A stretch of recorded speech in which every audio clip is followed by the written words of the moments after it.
શાંતિ પાઠ.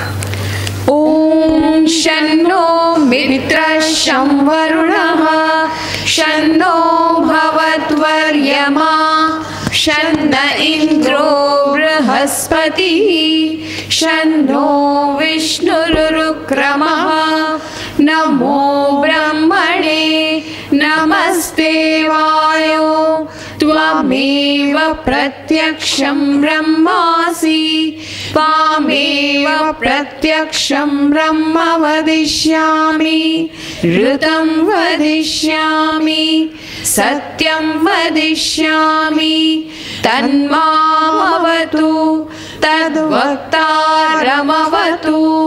અવતુ મામ અવતુ વક્તારમ.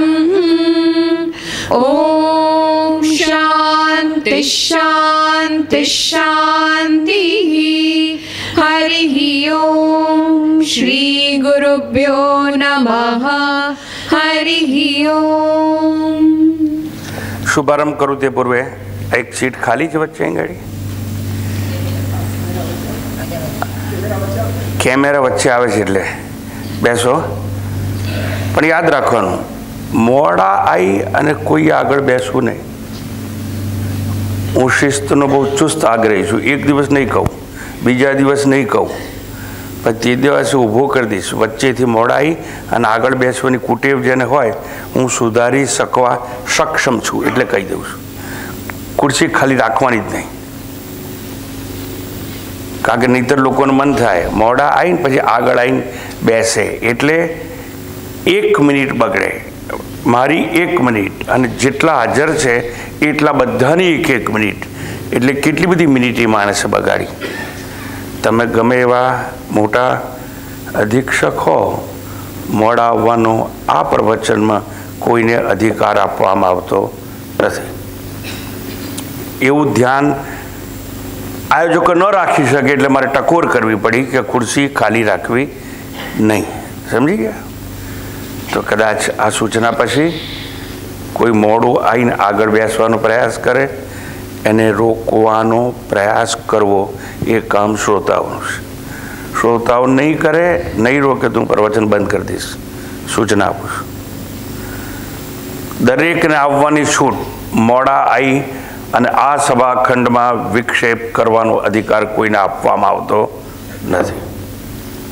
હવે આપણે આપણા પ્રવચન છે એની શરૂઆત કરીશું. ભગવાન રામ ગઈકાલે ઘણી બધી વાત કરી ગયા અને છેવટે એવું કહેતા હતા, શરીર તો એક લાકડું છે. કેમ? અંતે તો લાકડા ભેગું જાય છે. એ લાકડાને તમે પુરુષ નામથી નવાજો છો? તમે નર કહો છો? નર કોણ?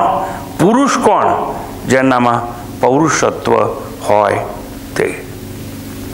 અને એવી ચર્ચા આપણે કરતા હતા. એટલા માટે ચર્ચા કરવી પડી. આદિ શંકરાચાર્યજી પોતાના ગ્રંથોમાં એ વિશે અદ્ભુત વાત કરે છે અને કહે છે, જંતુનામ નરજન્મ દુર્લભમત પુસ્ત્વમ તતો વિપ્રતા. અદ્ભુત વાત કરી છે એમણે. જંતુ એટલે each and every living organism, જીવ માત્ર, ભૂત માત્ર. એટલે સ્વામી અમે બધા ભૂત છીએ. તમે સામાન્ય ભૂત નથી, તમે તો બધા મહાભૂત છો. સ્વામી તમને કેવી રીતે ખબર પડી? તમને જે ના ખબર હોય ને એ જ મને ખબર હોય ને યાર. સામાન્ય ભૂત નથી. આપણા સમાજ બધા લોકો એમ કે અહીં ભૂત છે, આ ઘરમાં રહેવાના જશો, અહીં વહેમ છે. એટલે એક ભૂત હોય, પણ આપણે કેટલા ભૂત છીએ? 5 મહાભૂત. તો 5 થી 1 ડરે કે 1 થી 5 ડરે? હે? ભૂત આકાશ, વાયુ, જળ, અગ્નિ, પૃથ્વી, બરોબર? એ 5 મહાભૂતમાંથી બનેલું શરીર. અને એવું જે શરીર હોય, કેટલાક 5 મહાભૂતમાંથી બન્યા હોય ભાઈ, કેટલાક 4 માંથી પણ બન્યા હોય, 2 માંથી પણ બન્યા હોય. અને અનેક યોનિઓની વાત છે. એમાં અમુક શરીર વાયવીય હોય, એટલે આંખે દેખાય નહીં. પ્રકાશમય પણ હોય, એ આંખે દેખાય નહીં. બહુ યોનિઓની વાત છે શાસ્ત્રોમાં. પણ આપણે તો 5 મહાભૂત, પણ આપણું જે શરીર બન્યું એને બધા જોઈ શકે. કેમ? પૃથ્વીનું તત્વ સૌથી વધારે અને ડોમિનન્ટ છે, એટલે આપણા શરીરને શું કહેવાય છે? પાર્થિવ શરીર. અને કોઈ ગુજરી જાય આપણે કહીએ એનું પાર્થિવ શરીર 5 મહાભૂતમાં પાછું મળી ગયું એવું કહીએ છીએ. તો અહીંયા એ ભૂતની વાત, એ દેહની વાત, અને એને લોકો નર કહે છે. એના પર ગઈકાલે આપણે ખૂબ ટીકા કરી અને વાત સમજ્યા. નર એટલે કોણ? પણ શંકરાચાર્યજી શું કહે છે? જેટલા જેટલા દેહ છે, કેટલા કેટલા હોય? ભૂચર, ભૂમિ પર ચાલનારા; ખેચર, ખમ બ્રહ્મ એટલે આકાશ, આકાશમાં ઉડનારા; જળચર, પાણીમાં રહેનારા. આવા જે કોઈ શરીરો હોય એ બધામાં નરજન્મ દુર્લભમ. મનુષ્યનો જન્મ થયો ને એ બહુ રેર, દુર્લભ છે. એમાંના તમે બધા છો. પણ કહે છે આવો મનુષ્ય જન્મ તમને મળી જાય, પણ એમાંય પૌરુષત્વ મળવું એનાથી દુર્લભ છે. આ પૌરુષત્વ મળવું એટલે શું? ગઈકાલે મેં વાત કરી હતી, નર કે નારી એ લિંગના સંદર્ભમાં આ શબ્દ પ્રયોજાતો નથી. ખુમારીની વાત છે.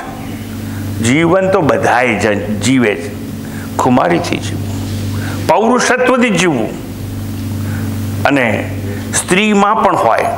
અને ગઈકાલે દાખલા આપી ગયો, ગાર્ગી, મૈત્રી, સુલભા, જનક જેવો રાજા જનક એના પગમાં પડે છે. એને કહેવામાં આવે તારે જ્ઞાન જોઈએ છે, સુલભા પાસે જાય.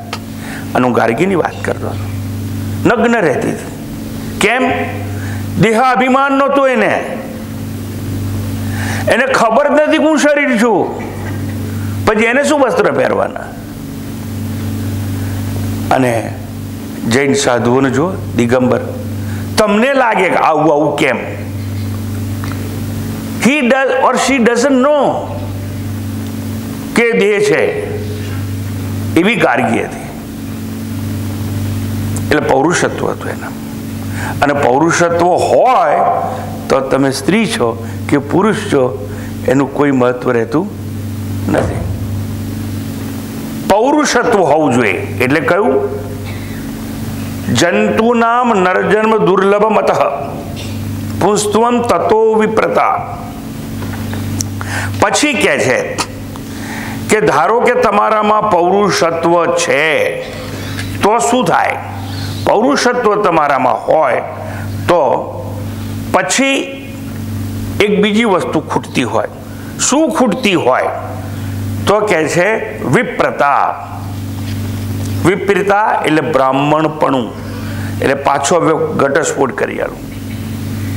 બ્રાહ્મણ એટલે જાતિની વાત નથી ભાઈ. બ્રાહ્મણ એટલે કોણ? જે બ્રહ્મને જાણવા પ્રયત્નશીલ છે, તે બ્રહ્મ માટે વિચાર કરે છે, તે બ્રહ્મમાં વિચરણ કરે છે, તે કોઈ પણ કાર્ય માત્ર બ્રહ્મ માટે કરતો હોય એનું નામ બ્રાહ્મણ. આમાંય પાછો સંવાદ છે યજ્ઞવાલ્ક્યનો ઉપનિષદોમાં. અને ત્યાં તો બહુ સુંદર વાત કરી છે.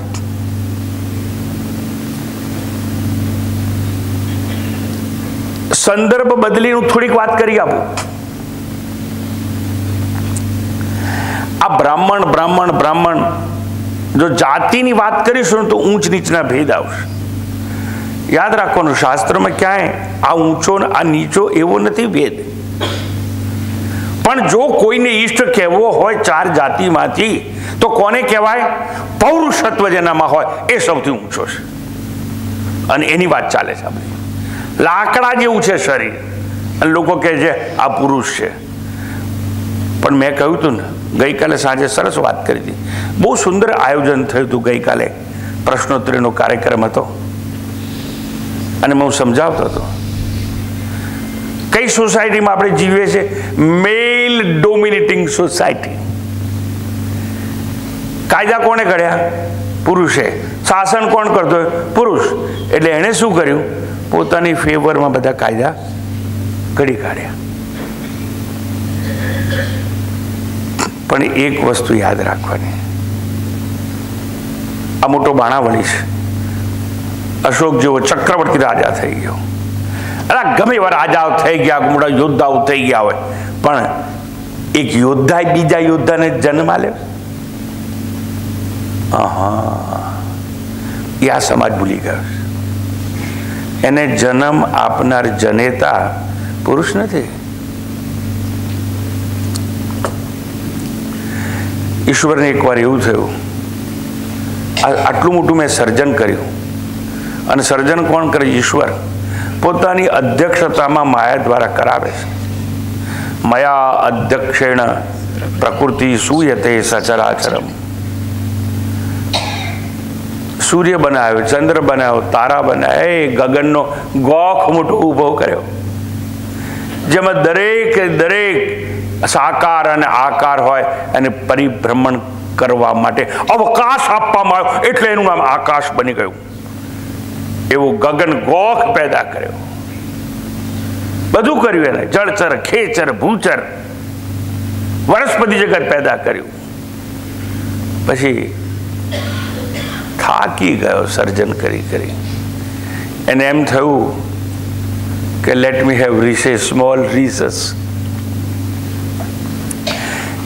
એને આમ નજર કરી, સૂર્ય દેવતાને પૂછ્યું, સૂર્ય, હું થોડોક સમય આરામ કરવા જઉં, તું મારું કામ લઈશ?